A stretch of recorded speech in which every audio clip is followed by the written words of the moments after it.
sejak beberapa tahun, khususnya sejak 2020, isunya adalah kelebihan pasok atau over capacity.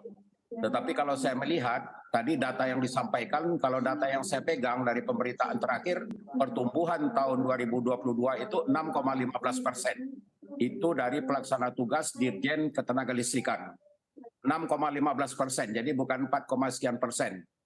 Dan saya yakin ini juga demikian karena kegiatan perekonomian sudah menggeliat ya, orang sudah tidak lagi harus pakai masker walaupun ketentuannya demikian, dan juga lalu lintas sudah kembali padat. Ini pertanda aktivitas ekonomi juga sudah pulih gitu loh.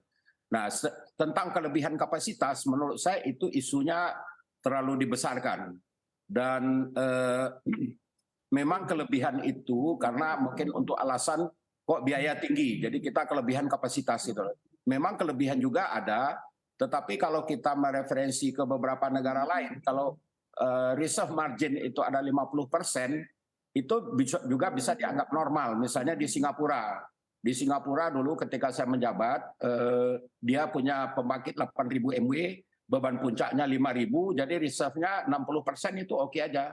Dan kemarin yang di kita, disebut over capacity itu memang ada yang sampai 60%, khususnya di Jawa gitu.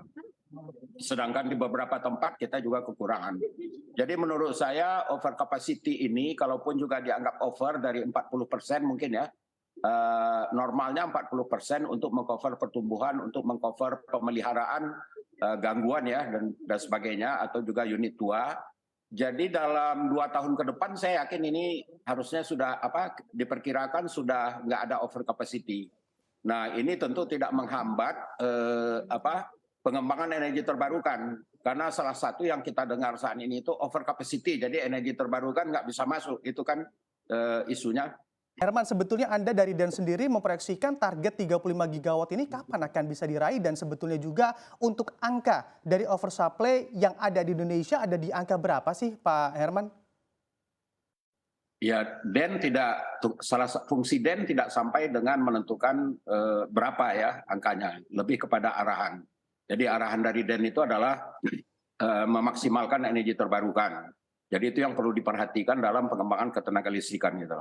Terus juga tentunya azas daripada pengelolaan energi itu rasional ya. Rasional, berkeadilan, tapi rasional ini berarti dalam pengembangan itu memperhatikan proyeksi demand yang akurat. Jadi sebetulnya sejak awal, saya kembali lagi ke 35.000 itu ya, kita sudah melihat ancaman over capacity itu sejak awal, sejak 2014. Jadi ketika pertama kali diluncurkan, kita sudah menyarankan ya, kita itu maksud saya beberapa kalangan dari komunitas energi, baik dari MKI, baik dari pengamat, saya kira juga termasuk Pak Febi, waktu itu mengingatkan bahwa kebutuhan listrik kita itu memang besar jika kita industrialisasi. Sehingga stepnya pada awalnya itu 35.000 MW mau dimasukkan dalam proyek dengan rencana penyelesaian 2019.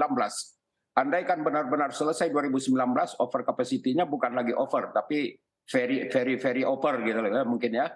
Tapi ini sudah dijadwalkan sebahagian. Jadi untuk menindaklanjuti keadaan ini, yang menurut saya ya 35.000 gigawatt yang tadi saya mendukung untuk Pak Febi, ada kesempatan 5 gigawatt dibatalkan, kemudian dimaksimalkan energi terbarukannya sesuai dengan arahan kebijakan energi nasional. Dan juga over capacity-nya mungkin tidak perlu lebih banyak didengungkan lagi ya, karena sudah kita ketahui. Jadi yang lebih itu apa action kita terkait dengan transisi energi, dekarbonisasi, dan bagaimana kita memaksimalkan energi terbarukan pada kesempatan adanya kapasitas yang mungkin bisa digantikan. Dan bahkan juga untuk ke depan ini dengan sudah menggeliatnya ekonomi, mungkin juga perlu lagi PLN mengecek ulang, perkiraan demand. Tetapi tadi yang menarik itu menurut saya, PLN membuat perkiraan kapasitas nasional itu barangkali dulu tidak diasumsikan dengan adanya wilayah usaha atau pihak-pihak yang memasok listriknya sendiri, seperti kawasan ekonomi khusus ini. Nah ini yang ke depan perlu, saya pernah menyampaikan juga di PLN, dalam lingkungan PLN, perlu rencana terpusat. Jadi kalau PLN ini membuat rencana, tahu-tahu dia dari bahagian rencananya itu tiba-tiba diberikan izin untuk pembangkit swasta, tentu akan terganggu perkiraan tadi ya, dan ini menjadi risiko, dan risiko itu tentu nanti risiko over capacity dan risiko kenaikan biaya yang akan dipikul oleh pemerintah berupa kompensasi atau oleh konsumen dengan kenaikan tarif. Nah, jadi sebenarnya rencana-rencana tentang masuknya wilayah usaha baru itu perlu firm juga, perlu ada RUPTL 10 tahun juga untuk di luar PLN.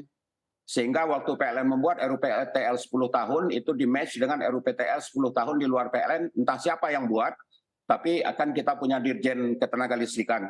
Jadi buat RUPTL 10 tahun di luar PLN, dan PLN kemudian digabung dan kemudian kita pantau, karena nanti semua kenaikan, semua over capacity ini konsekuensinya juga perekonomian Indonesia. Jadi konsekuensi dari over capacity itu bisa kompensasi yang harus dikeluarkan pemerintah lebih besar, bisa kenaikan tarif, dan tentunya ini tidak baik lah, tidak baik bagi perekonomian secara umum.